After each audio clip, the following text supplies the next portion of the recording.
I'm Professor Vocus, and this is Harry Potter Wizards Unite.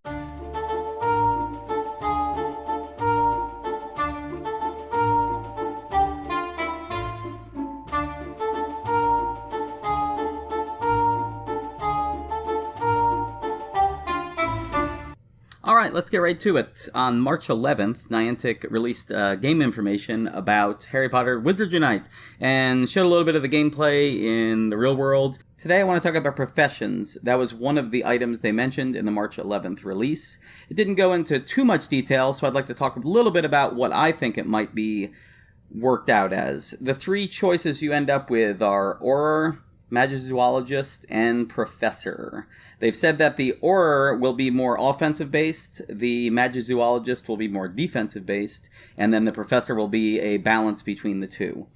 Most importantly, when you choose these, and you do have the choice to switch between them, but you're going to be putting points into them. You're going to be putting some kind of currency, so to speak, that you'll gain probably as you go up levels, although they haven't actually said if you're going to get levels or not.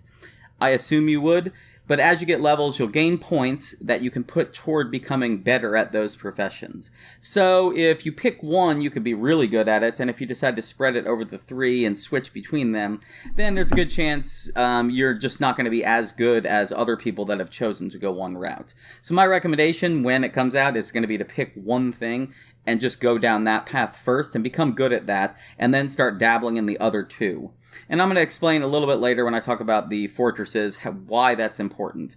But anyway, one thing I want to talk about is the skill trees. Should be skill trees here or here. There'll be a skill tree up on the screen. That's the Auror skill tree, and it's just showing how it'll be kind of a branching path. This is not something new to role-playing games. A lot of Japanese role-playing games have done it for years. World of Warcraft, huge online multiplayer game, they used it for many years. They actually switched out of it because of a problem I'm going to talk about in just a moment.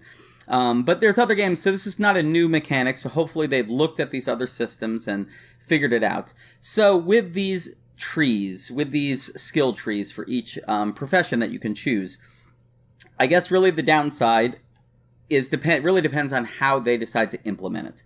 Either we can continue to gain points to put into these trees until we fill them all up, and then when we fill them all up, additional points we might get to put in, there might be another use for them, or they might just become useless at that point.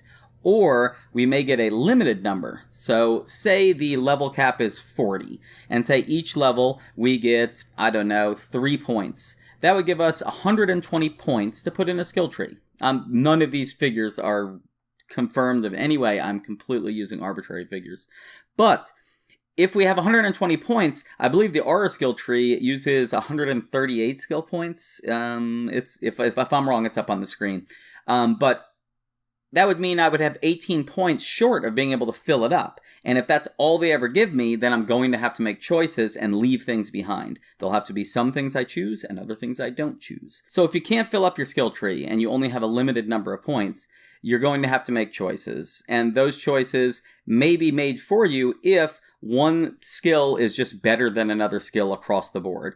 That there's just more instances you can use it, it's more useful in gameplay, so nobody will ever choose the other choice, and eventually they'll probably figure out that that's called just a balance issue, is it'll either go away or they'll have to redo it.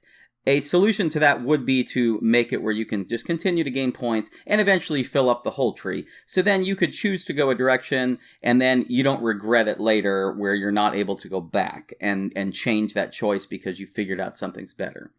So, with the Auror offensive-minded, the Professor balanced, and with the Magizoologist defensive-minded, the things I think those three will be good at. I believe if you're an Auror, when you go out into the augmented world, you're going to run into Death Eaters and essentially dark magic users, and you're going to be more effective against them than the Professor or the Magizoologist would be, at least on the offensive end, attacking. You'll have things you can do that they can't, or that you're just better at, which is fine. The Professor, on the other hand, will be more balanced, but I'm curious if the Professor will actually have some advantage when it comes to foundables. If you haven't seen foundables, I have the article linked in the March 11th release. You can kind of look, and it talks about foundables. It's just going to be other things you can find out to make potions and things like that. So you'll probably have an advantage there. We're also going to have to hunt down magical creatures, which has been in a couple of their promos, like the Niffler.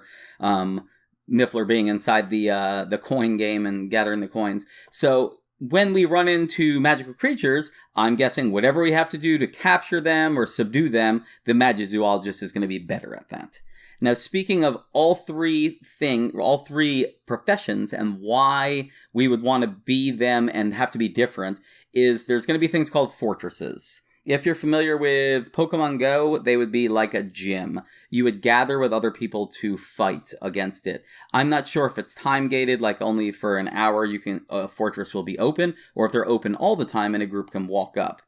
Now, the idea is that you go in with 5 people, and those 5 people are supposed to have a mixture of these. You'll actually need a professor, an Auror, and a Magizoologist. I guess at least one of each.